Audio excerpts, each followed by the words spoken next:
Alright, y'all. SCP-001 When Day Breaks. This is part 5. We watched all the 4 other parts, you know what I'm saying? Get cozy, get your snacks, get in a blanket. I don't know what you gotta do what you gotta do, but get comfortable. You know what I mean? Because we're here, bro. We strapped in. We locked in. You know, we got some other animated stuff later today, but right now we're gonna lock in and we're gonna get this, bro. Let's go. Let's get it.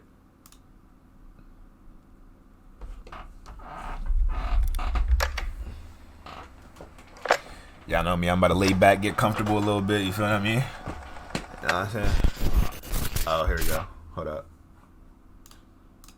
Good day everyone and welcome back to SCP Illustrated, entry log 126.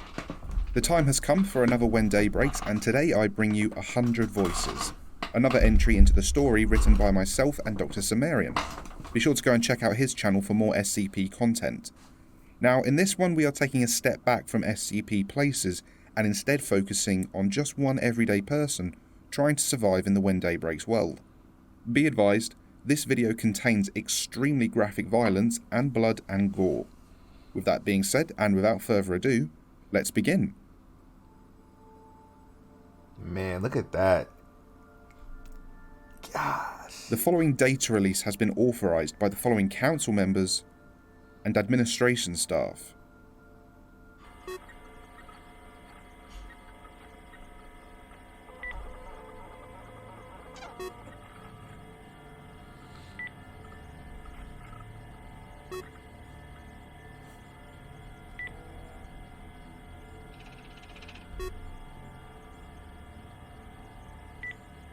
Dr. Bright is missing, bro.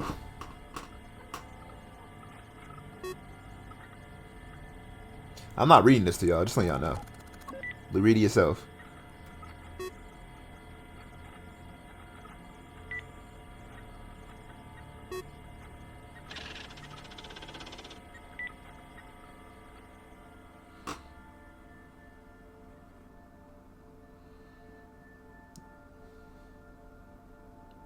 It is sometimes thought that darkness is required for the worst evils in the world to occur. This about Of course, that is untrue. bro. The worst This about the best illustration this man has ever made in his life, bro. What is this? things have all happened in the light. This city was no different. People came here like locusts from the east to live beside the ocean. They lived the rest of their lives there carelessly, but the sun saw it all. The people forgot where they came from, forgot what they'd done to get here, forgot everything but a life of sin in the California sun. Yet, underground here, buried deep, blood called out for blood. David Jacobs was a history teacher, a husband and a father 23 days ago. Today, he was a survivor. He'd been walking through the sins of Los Angeles for most of that time. Drainage pipes and sewer lines crisscrossed the city of angels, big enough in more than a few places for men and women to walk, and run, and hide. He could only imagine how other people living in big cities had managed to survive when the sun went weird. It was a sudden thing, the end. He'd always imagined some sort of lead-up, news anchors wishing you well and going off air for the last time. There was none of that. One moment everything was fine, and the next the streets ran quick and heavy with melted flesh. David had encountered 2 survivors since then. Both, oddly enough, had flamethrowers. It didn't take much intelligence to realise that perhaps owning one was a positive factor towards survival. The monsters above had some sort of instinctual fear of flame. In sufficient force it would scream and try to overcome it. But in isolation it shrank away, never fleeing too far, always waiting, looking for an opening, waiting for the flames to die down. He'd stolen the one in his hands now from someone who'd stumbled at the wrong time and fell into the warped hands of the monster above. David shook that memory out of his mind as he made his way down the tunnels. He'd become accustomed to the slow drip of water from the walls, to the smell, to the constant fear that a crack to the surface might expose him to the sun. Then came a sound he did not recognize at first. Hey, I mean, bro, what are y'all talking about right now, bro? Immerse! But what I will say right now is these illustrations are fire, bro. These illustrations are fire. Cat mewling in the distance, but distorted. He turned a corner and found himself in an open area. On the ground were remains, blankets and sleeping bags left ripped and upturned, embers still burning in the fire barrel, tools and sticks and weapons left strewn about the floor. Congealed blood and the unmistakable signs of a badly wounded person being dragged away. His eyes lingered on some children's magazines he had seen before. He stole his eyes away to observe a massive opening in the wall on the far side of the room. The illustrations. Rubble and stone lay strewn about the opening. Sunlight poured in around the edges of the hole. David instinctively took a step back around the corner. Had it gotten him?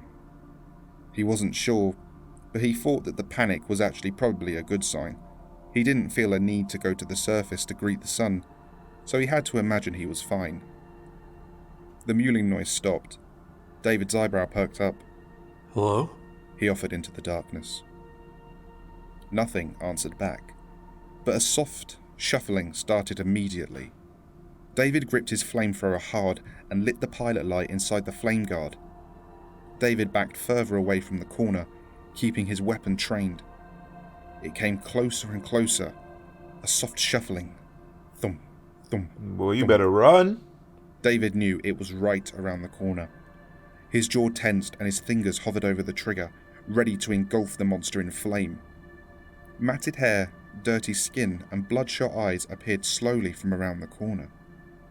As the full form of the entity made itself known, David was shocked to see a child, a young girl, no older than 8, maybe 10.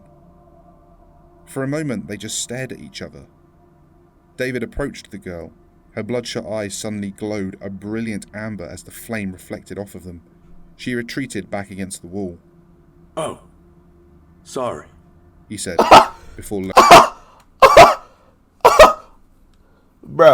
Bro, you shoot a flamethrower at somebody, and your follow-up is, oh, sorry.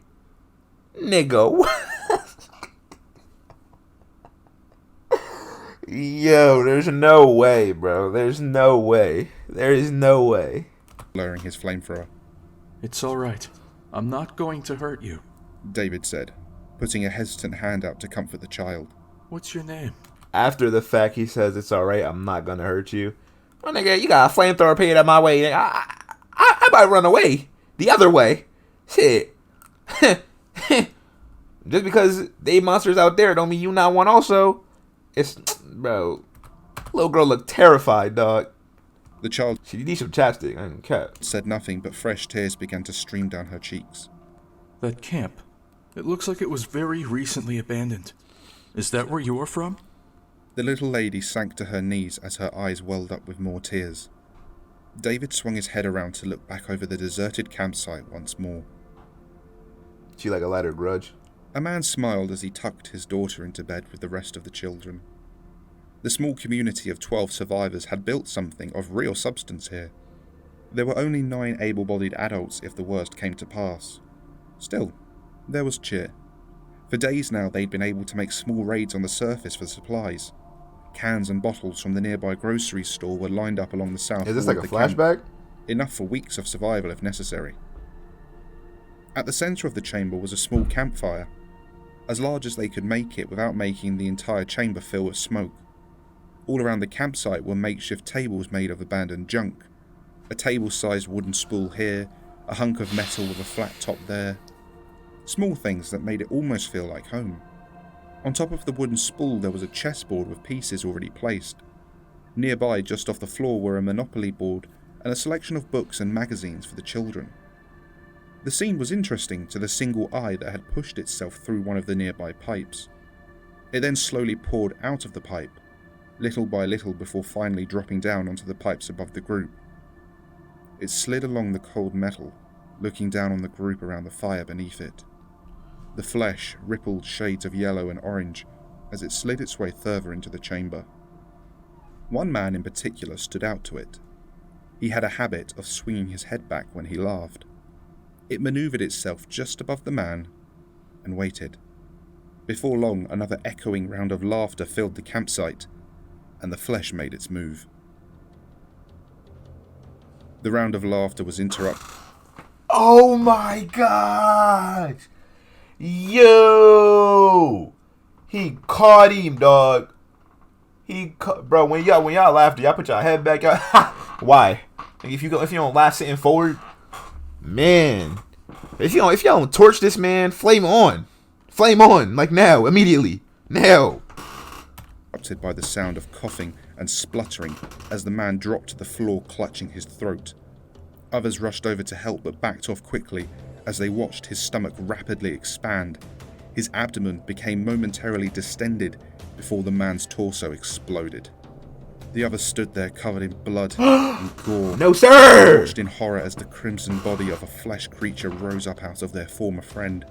From the grating by the children's area, a single tendril snaked out and wrapped itself firmly around the leg of a woman. The whole group froze for a moment, looking down with wide eyes at the woman's leg, before she was pulled off her feet and into the darkness. She shrieked, and a loud cracking noise came from her leg. She grasped at anything that could hold her, but the only thing between her and it was a support column. Her fingernails were ripped from her hand as she clung on in vain. When she reached the grating, more tendrils wrapped around her, pulling her down into the grate. You know, all seriousness aside, Rap Night, I was thinking the exact same thing. So it's gonna be one of these enemies. Her scream stopped as the breath was pressed out of her lungs. Then the bottom half of her body began to be pulled through the inch-sized holes into the darkness below. A groan and a creak betrayed the weakness of the metal grating, and it bent in half under the pressure. The remaining adults grabbed torches and weapons and ran towards the grating. At first they meant to save the woman, but the bottom third of her body had already been smashed into paste by the process. Her face was frozen, eyes wide, mouth hanging open. The creaking metal beneath her gave way as she disappeared from view. A new flesh monster under the grate pushed itself back out of the hole and began to skitter across the floor after the men and women. An echoing crash came from behind the group, who all turned to see the wall fall apart.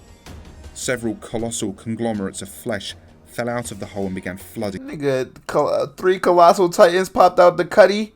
Run! In the chamber, cracks and holes began opening up all around them as more and more flesh tendrils began finding their way through. The nearest man to a hole was grasped immediately by a flesh tendril at each end. They both wrapped around the man and pulled. Hard. He cried out for help, but the rest of the survivors were already running.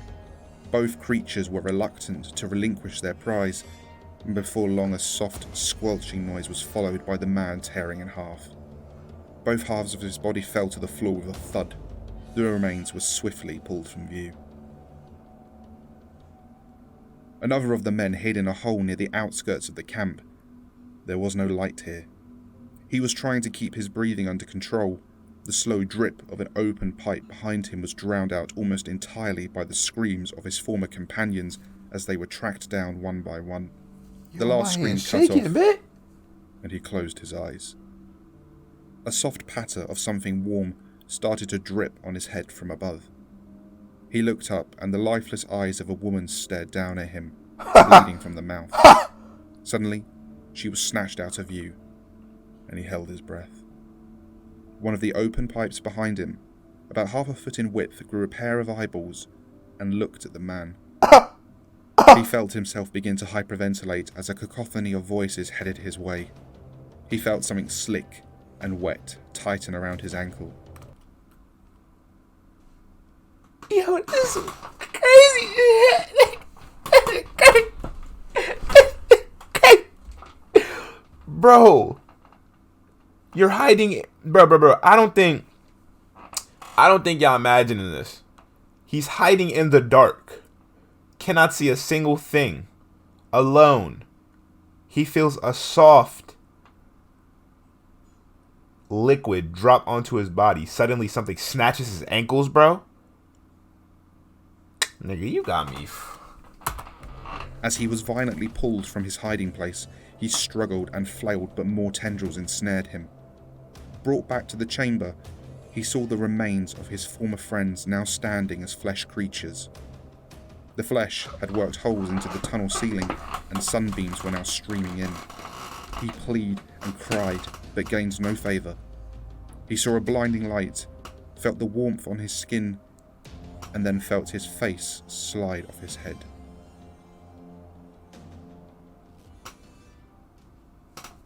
So pretty much,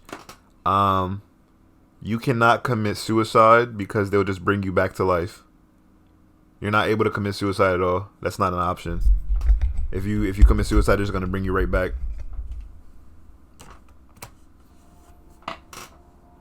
David and the girl explored the campsite. You know, I don't care what nobody says, bro. I have yet to see a SCP, bro. Like, the next time they make a story like this, they need to incorporate an SCP. Like, obviously they did Unlondon, and they did like the Infinite IKEA, but like I need them to pull out, like, I don't know, somebody. There gotta be some sun-resistant SCP, bro. Somebody. Pausing for a second by the small, colourful sleeping bags. Were one of these yours? David asked. She sniffed, but remained silent. David began going through the various cans of food and bottled water. He stumbled in shock as a rat sprinted out of an empty can at his feet and carelessly knocked into one of the makeshift tables. Time slowed to a crawl as he watched a glass bottle wobble and then fall. The sound of smashing glass filled the entire chamber. David felt his blood turn cold and all the hairs on his neck stand up. The girl turned to look at him as the sound of wet thumping and whispering began to fill their ears. At that moment, the campsite erupted in flesh, seeping from the walls out of the pipes, coming up from the floor. Nigga, you better the make a ground move. shook with the force Make of a the move. monsters Make a closing in on move. them. Make a move. He beckoned at the child, but she didn't move at all, and David made his decision. He ran, alone. His footsteps on the dirty stone floor were rapid left the and jump. accompanied by the sound of the child behind him. He felt just a slight twinge of relief on top of his fear. The sound of the flesh breaking through the walls was much more distant now, and he stopped for just a moment to regain his breath. The child was upon him almost immediately. They gave each other a knowing look, and continued Nigga, down. she a beast. She a beast. She a beast. You tell me she kept up with him? What y'all, bro, what y'all mean? What y'all mean she, bro, he made the right decision. She clearly a track star. I mean, she kept up. That's tough. That's tough. Respect. Down the She a tunnel. beast. Suddenly, a thin sliver of flesh appeared in front of him, Flamethrower. emerging from the wall on his left, Flamethrower. stretching across That's the an easy tunnel at head flamethrower. level. David ducked underneath it and kept running. Or The thin duck piece of underneath. flesh grew legs and began to slowly lumber after them. Okay. David turned around another corner to find a mass of flesh blocking the way. He stepped forward and slung his flamethrower into position. The flesh screeched and shrank away from the flames. The sewer water at their feet sizzled in the heat, and the way ahead was momentarily clear. Still wary, David and the child continued their flight. They were nearing David's home. Which one of y'all niggas said this video wasn't good, bro? This John lit as a. Let me watch my language. It's lit, dog. Don't be telling me this, bro. Who said this was a bad video, bro? This is like this probably the best one, if anything. At this point, he had to assume it was compromised as well. The flesh was most likely making a full attack on the sewer system, flushing out anyone it could find. It was midday, so escape topside was impossible. He knew of only one place that could provide any sort of safety, and the burning pain in his lungs and sides pushed him towards it. At the end of this hallway was a maintenance closet, big enough for both of them and fairly new. He couldn't recall if it had any cracks in the walls, but it definitely had no open pipes. This was his last fallback, and he'd stocked it with a few days' worth of food and water. If he could just make it to the night, maybe he could blaze a trail to the surface, and maybe some additional cloth protection would help protect him from the moonlight. Maybe. He opened the door, ushered in the child, and closed it. For a few minutes there was no noise at all. Then, just outside, a slight splash, almost not loud enough to hear. then another, then a chorus. David put his hand on the flamethrower trigger and aimed it at the door. The child was as far away from the pilot light flame as she could get in the corner of the room. David looked at the child and put a finger up to his mouth. He made a slight shushing noise, and the child nodded, crying silently. The smell in the room was a mix of cleaning chemicals, mouldy wood, sewer water, and the fuel from his weapon. Man, I keep on seeing y'all comments, bro. Y'all talking about some kill the child, the child, the child, the child. Y'all don't got no sense of humanity, bro. Alright, let's look at this. Worst case scenario, the child is some type of SCP-001 hybrid. Bro, that's worst case scenario. Man still dies he dies a hero, bro. I don't care. He dies with all his dignity and honor. But then again, never mind. There is no really dying. Because you're gonna get reborn into it. Never mind, y'all right. Nah, y'all right. No chances. No other light sources beyond his weapon illuminated the surroundings. In the flickering light, liquid flesh began to seep in from the small gap beneath the door. David gave the trigger a slight tap, and a bit of flame shot towards the bottom of the door. The flesh screeched and disappeared. The light flame continued burning for a dozen or so seconds, and then slowly died. David let himself smile. He turned his head to check on the child who was huddled up crying. Hey, we're going to be okay. She remained silent. Can you even understand what I'm saying? She turned to look up at him. 100 voices combined into one as she gurgled out, "Yes." It took a moment for David to realise, but it was already too late. A fleshy appendage replaced the child's arm as it whipped the flamethrower from David's hand, while another hit him hard in the chest. How? Bro, how? How? How? How? But how, though? Okay. Thinking logically, there's no way the child should have survived. There's no way she would have been able to survive, right? Thinking logically, I kind of, in the back of my head, I was thinking that there's a possibility that she is a hybrid, SCP-001 hybrid. But never mind. You know what it is? You know what it might be?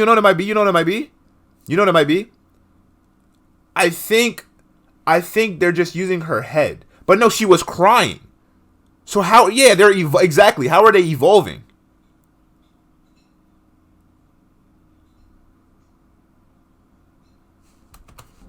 Winded and clutching a fractured sternum, David looked up at the child that was now standing over him. From its head to its stomach, the creature split into two halves, revealing a beak filled with teeth. How? He tried to wheeze out some words of protest, but the flesh cut him off. David, please, don't fight this. A distinct female voice spoke. He recognized the voice. It belonged to someone he had known since he was a young man. Alicia? He choked. Yes, my love. We are all here, David. All of us. William is walking again. The sun fixed him. Oh, you should see him now. You can hardly keep him still. And Megan, she gets bigger every day. Nigga. Wasn't she a little angel the last time you saw? Hold on real quick. Sorry to break y'all immersion. Cozy Remnant server? Yo, you niggas are weird. Why did y'all make a server? What is this, the backup server if I kill the server? Bro, y'all are wild. I almost banned AR for a second, dog. Anyways, my fault, y'all. I broke the immersion. My fault. I apologize. I had to look at that real quick, though. Let me go back. Teeth. He tried to wheeze out some words of protest, but the flesh cut him off. David, please, don't fight this.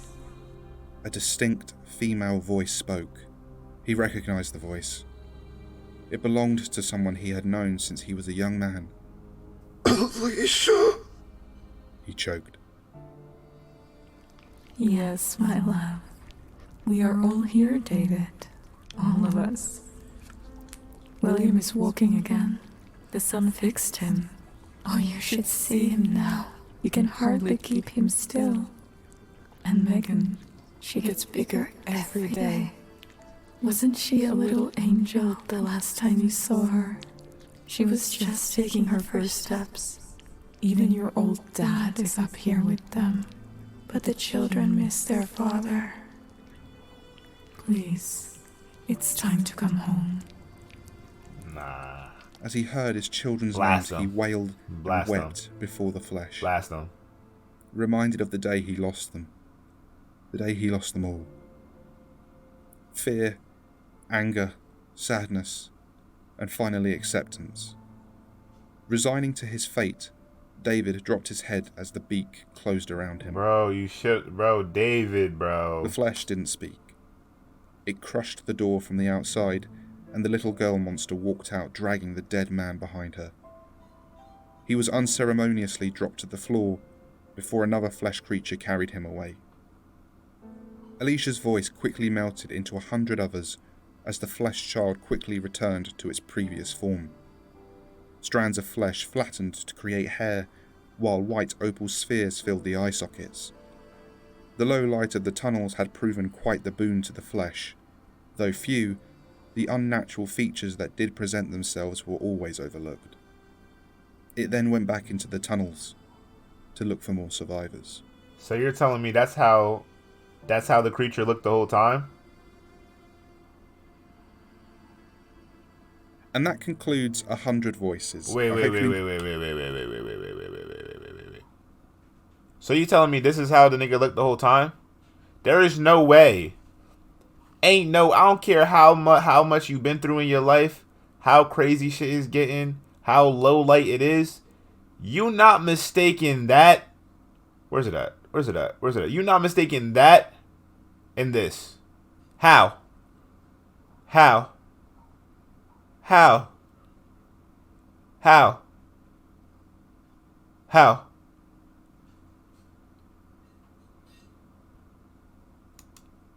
How are you mistaking these two?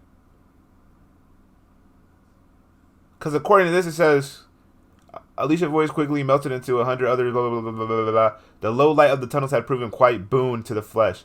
Though few, the unnatural features that did present themselves were always overlooked. Which means the creature looked like this the whole time.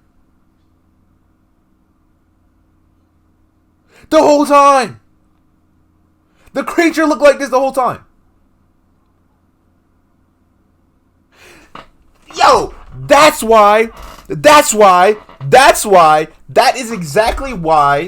is exactly why the little girl was able to keep up. The bitch wasn't even running. She wasn't even running. She was sliding. She was sliding down the tunnel. She wasn't even running. Bro, she was sliding down the tunnel, bro. That bitch was not running.